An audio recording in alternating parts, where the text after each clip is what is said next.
ಈ ರೆಸಿಪಿನ ಹೀಗೊಮ್ಮೆ ಮಾಡಿ ತಿಂದವರು ವಾವ್ ಅನ್ನೋದು ಗ್ಯಾರಂಟಿ. ಎಲ್ಲರಿಗೂ ನಮಸ್ಕಾರ. ನಮ್ಮ ಚಾನಲ್ಗೆ ನಿಮ್ಮೆಲ್ಲರಿಗೂ ಆತ್ಮೀಯವಾದ ಸುಸ್ವಾಗತ. ನಾನಿಲ್ಲಿ ಒಂದು ರುಚಿಕರವಾಗಿರುವ ಒಂದು ರೆಸಿಪಿ ಮಾಡ್ಕೊಂಬರೋಣ.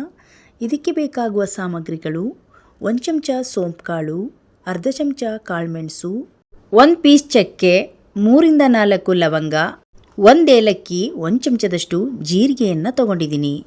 ಈಗ ಎಲ್ಲ ತಗೊಂಡಿರುವ ಮಸಾಲೆಯನ್ನು ಫ್ರೈ ಮಾಡ್ಕೊಳ್ಳೋಣ. ಸಿಮ್ಮಲ್ಲೇ ಇಟ್ಕೊಂಡು ಚೆನ್ನಾಗಿ ಗರಿಗರಿಯಾಗಿ ಫ್ರೈ ಮಾಡ್ಕೊಳ್ಳೋಣ. ಈಗ ಇದನ್ನು ಮಿಕ್ಸಿ ಜಾರಿಗೆ ಹಾಕಿ ಪಕ್ಕದಲ್ಲಿಟ್ಕೊಳ್ಳೋಣ. ಈಗ ಒಂದು ಕಡಾಯಿಗೆ 1 ಚಮಚ ಎಣ್ಣೆ, ಒಂದು 10 ಎಸಳು ಬೆಳ್ಳುಳ್ಳಿ, 2 ರಿಂದ 3 ಈರುಳ್ಳಿನ ಸಣ್ಣದಾಗಿ ಕಟ್ ಮಾಡಿ ಹಾಕಿದ್ದೀನಿ. ಇದೆಲ್ಲದನ್ನು ಚೆನ್ನಾಗಿ ಫ್ರೈ ಮಾಡಿ ಸ್ವಲ್ಪ ಕೊತ್ತಂಬರಿ ಸೊಪ್ಪನ್ನು ಹಾಕಿದ್ದೀನಿ. ಸ್ವಲ್ಪ ಕಲರ್ ಚೇಂಜ್ ಆಗೋವರೆಗೂ ಫ್ರೈ ಮಾಡ್ಕೊಳ್ಬೇಕು. ಈಗ ಸ್ವಲ್ಪ ಕರಿಬೇವು ಸೊಪ್ಪನ್ನು ಹಾಕಿ ಒಂದು ಅರ್ಧ ಬಟ್ಲಷ್ಟು ಕಾಯಿ ಚೂರನ್ನು ಹಾಕಿದ್ದೀನಿ. ಬೇಕಿದ್ರೆ ಕಾಯಿ ತುರಿನೂ ಕೂಡ ನೀವು ಹಾಕೋಬೋದು. ಎಲ್ಲದನ್ನು ಸ್ವಲ್ಪ ಕಲರ್ ಚೇಂಜ್ ಆಗೋವರೆಗೂ ಇದನ್ನು ಫ್ರೈ ಮಾಡ್ಕೊಳ್ಳೋಣ. ನೋಡಿ, ಇವಾಗ ಸ್ವಲ್ಪ ಉಪ್ಪನ್ನು ಹಾಕಿ ಮತ್ತೆ ಈ ರೀತಿಯಾಗಿ ಚೆನ್ನಾಗಿ ಫ್ರೈ ಮಾಡ್ಕೊಳ್ಬೇಕು. ಈ ರೀತಿ ಫ್ರೈ ಮಾಡೋದ್ರಿಂದ ನಾವು ಮಾಡಿರೋ ರೆಸಿಪಿ ತುಂಬ ರುಚಿಯಾಗಿರುತ್ತೆ. ಈಗ ನೋಡಿ, ಮಿಕ್ಸಿಲಿ ತೆಗೆದಿಟ್ಟಿರುವ ಹುರಿದಿರುವ ಮಸಾಲೆಯನ್ನು ನಾನು ಇದಕ್ಕೆ ಹಾಕ್ಕೊಳ್ತಾ ಇದ್ದೀನಿ. ಮತ್ತೊಂದು ಸಲ ಚೆನ್ನಾಗಿ ಮಿಕ್ಸ್ ಮಾಡಿ 1.5 ಚಮಚದಷ್ಟು ಅಚ್ಕಾರದ ಪುಡಿಯನ್ನು ಹಾಕ್ಕೊಳ್ತಾ ಇದ್ದೀನಿ. ಇದ್ರ ಜೊತೆಗೆ ಚೆನ್ನಾಗಿ ಮಿಕ್ಸ್ ಮಾಡ್ತಾ 1/4 ಚಮಚದಷ್ಟು ಅರಿಶಿನ ಪುಡಿನೂ ಹಾಕ್ಕೊಂಡು ಚೆನ್ನಾಗಿ ಮಿಕ್ಸ್ ಮಾಡ್ಕೊಳ್ತಾ ಇದ್ದೀನಿ. ನಾವು ಇದೇ ರೀತಿಯಾಗಿ ಇದನ್ನು ಫ್ರೈ ಮಾಡ್ತಾ ಇರಬೇಕು. ಸಿಮ್ಮಲ್ಲೇ ಸ್ಟವ್ ಇಡಬೇಕು. ಈಗ ಮಿಕ್ಸಿ ಜಾರಿಗೆ ಹಾಕಿ ನುಣ್ಣಗೆ ಪೇಸ್ಟ್ ಮಾಡ್ಕೊಳ್ಳೋಣ. ಇದು ಒಂದು ಒಳ್ಳೆ ಘಮ ಬರುತ್ತೆ ನಾವು ಫ್ರೈ ಮಾಡ್ತಾ ಮಾಡ್ತಾ.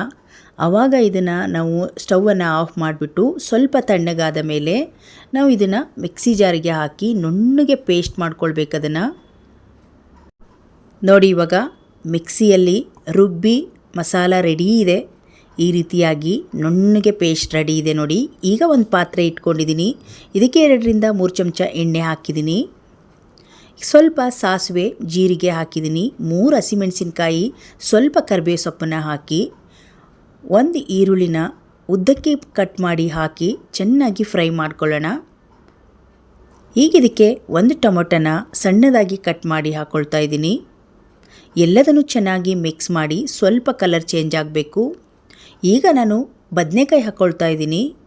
ನಾವು ವಾಂಗಿಬಾತ್ ಬದನೆಕಾಯಿ ಉದ್ದಂದು ಒಂದೇ ಒಂದು ಬದನೆಕಾಯಿ ತೊಗೊಂಡಿದ್ದೀನಿ. ಇಲ್ಲಾಂದರೆ ದುಂಡು ಬದನೆಕಾಯಿ ಆದರೂ ಹಾಕ್ಬೋದು. ನಾವು ಹಾಕಿರುವ ಬದನೆಕಾಯಿ ಈ ಎಣ್ಣೆಯಲ್ಲಿ ಚೆನ್ನಾಗಿ ಫ್ರೈ ಆಗಬೇಕು. ನಂತರ ಒಂದು 2 ಬೌಲ್ ಆಗುವಷ್ಟು ಹಸಿ ಬಟಾಣಿನ ಹಾಕ್ಕೊಳ್ತಾ ಇದ್ದೀನಿ. ಹಸಿ ಬಟಾಣಿ ಬೇಗ ಬೆಂದು ಬಿಡುತ್ತೆ. ಇದಕ್ಕೆ ರುಚಿಗೆ ತಕ್ಕಷ್ಟು ಉಪ್ಪನ್ನು ಹಾಕಿ ಇದನ್ನು ಒಂದು 5 ರಿಂದ 10 ನಿಮಿಷಗಳ ಕಾಲ ಚೆನ್ನಾಗಿ ಬೇಯಿಸ್ಕೊಳ್ಬೇಕು. ನೀರು ಹಾಕ್ಕೊಳ್ಬಾರ್ದು. ನೋಡಿ, ಈಗ ಪ್ಲೇಟನ್ನು ಮುಚ್ಚಿ ಒಂದು 5 ನಿಮಿಷ ಬಿಡೋಣ.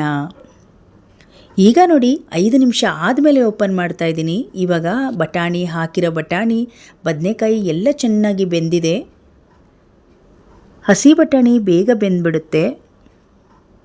ಈಗ ನಾನು ರುಬ್ಬಿರುವ ಮಸಾಲೆಯನ್ನು ಹಾಕ್ಕೊಳ್ತಾ ಇದ್ದೀನಿ.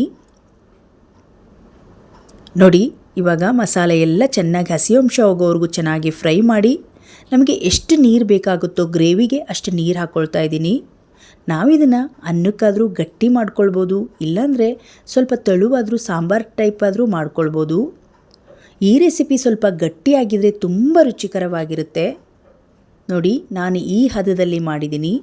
ಇದು ಇಡ್ಲಿಗೆ, ಚಪಾತಿಗೆ, ರೊಟ್ಟಿಗೆ ಹಾಗೆ ರೈಸ್ಗೂ ಕೂಡ ಚೆನ್ನಾಗಿರುತ್ತೆ. ಇದನ್ನು ಈಗ ಪ್ಲೇಟನ್ನು ಮುಚ್ಚಿ ಒಂದು 5 ನಿಮಿಷ ಚೆನ್ನಾಗಿ ಕುದಿಸ್ಕೊಳ್ಳೋಣ. ಇವಾಗ ನೋಡಿ, ಇದು ಕುದೀತಾ ಇದೆ. ಗ್ರೇವಿ ರೆಡಿ ಆಯಿತು. ಬದನೆಕಾಯಿ ಮತ್ತು ಹಸಿ ಬಟಾಣಿ ಕಾಂಬಿನೇಷನಲ್ಲಿ ಈ ಗ್ರೇವಿ ಸೂಪರಾಗಿ ಬಂದಿದೆ. ತುಂಬ ರುಚಿಕರವಾಗಿ ಬಂದಿದೆ. ಗೀ ರೈಸಿಗಾಗಿರ್ಬೋದು, ಅನ್ನಕ್ಕಾಗಿರ್ಬೋದು, ಚಪಾತಿ, ರೊಟ್ಟಿ ಎಲ್ಲದಕ್ಕೂ ಒಂದು ಒಳ್ಳೆ ಕಾಂಬಿನೇಷನ್ ಆಗುತ್ತೆ. ಈ ರುಚಿ ನಿಮಗೆ ಯಾವುದೇ ಆದ 5 ಸ್ಟಾರ್ ಹೋಟ್ಲಲ್ಲಿ ಕೂಡ ಸಿಗೋದಿಲ್ಲ. ಅಷ್ಟೊಂದು ರುಚಿಯಾಗಿರುತ್ತೆ. ಇದಕ್ಕೀಗ ಸ್ವಲ್ಪ ನಾಟಿ ಕೊತ್ತಂಬರಿ ಸೊಪ್ಪನ್ನು ಹಾಕಿ ಚೆನ್ನಾಗಿ ಮಿಕ್ಸ್ ಮಾಡಿ ಇವಾಗ ಊಟದ ಜೊತೆಗೆ ಬಡಿಸ್ಕೊಳ್ಳಿ. ನಾನು ಇದ್ರ ಜೊತೆಗೆ ಇಡ್ಲಿ ಮಾಡಿದ್ದೆ. ಇಡ್ಲಿಗಂತೂ ಸಖತ್ತಾಗಿರುತ್ತೆ.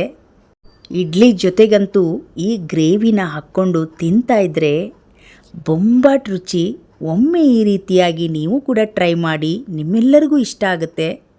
ಹಾಗೆ ಗೀ ರೈಸ್ಗೂ ಕೂಡ ಸಖತ್ ಕಾಂಬಿನೇಷನ್ ಆಗಿರುವ ಈ ಗ್ರೇವಿ. ಇವತ್ತಿನ ಈ ಸಿಂಪಲ್ ರೆಸಿಪಿ ನಿಮಗೆ ಇಷ್ಟ ಆದರೆ ಒಂದು ಲೈಕ್ ಮಾಡಿ, ಈ ವಿಡಿಯೋವನ್ನು ಶೇರ್ ಮಾಡಿ. ಇನ್ನಷ್ಟು ವಿಡಿಯೋಗಳಿಗಾಗಿ ನಮ್ಮ ಚಾನಲನ್ನು ಸಬ್ಸ್ಕ್ರೈಬ್ ಮಾಡ್ಕೊಳ್ಳಿ. ಮತ್ತೆ ಮುಂದಿನ ಹೊಸ ರೆಸಿಪಿಯೊಂದಿಗೆ ಸಿಗೋಣ. ಅಲ್ಲಿಯವರೆಗೂ ಧನ್ಯವಾದಗಳು.